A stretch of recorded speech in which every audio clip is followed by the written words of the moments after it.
Hi friends, మేము షిరిడీకి వెళ్తున్నాము. సో రూమ్ ఆన్లైన్లోనే బుక్ చేసుకుంటున్నాము, ఎందుకంటే అక్కడికి వెళ్ళి రిస్క్ తీసుకోకుండా. సాయి ఆన్లైన్ రూమ్ బుకింగ్ అని కొట్టేస్తే వచ్చేసింది సస్తాన్ వాళ్ళది.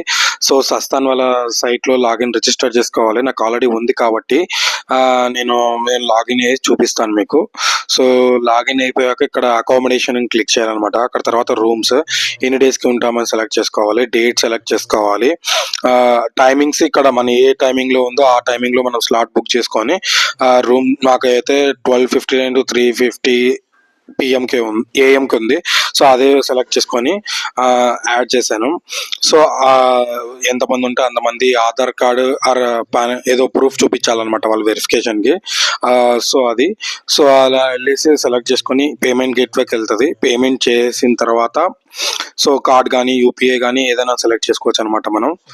సో నేనైతే కార్డ్తో పే చేస్తున్నాను. పే చేసిన తర్వాత మీకు చూపిస్తాను. మనకు ట్రాన్సాక్షన్ ఐడి వస్తుంది అనమాట. ఇలా ట్రాన్సాక్షన్ ఐడి ఇది ప్రింట్అవుట్ తీసుకొని వెళ్ళని అవసరం లేదు, జస్ట్ మొబైల్లో చూపిస్తే చాలన్నమాట. కాకపోతే మనం ఆధార్ కార్డు అది ఏ డీటెయిల్స్ ఇస్తామో అది వాళ్ళకి మ్యాచింగ్ అయ్యేలాగా ఉండాలి. సో ఇప్పుడు మ్యారేజ్ అయిన వాళ్ళు అయితే మ్యారేజ్ సర్టిఫికేట్ అడుగుతారు అనమాట. So thanks for watching friends.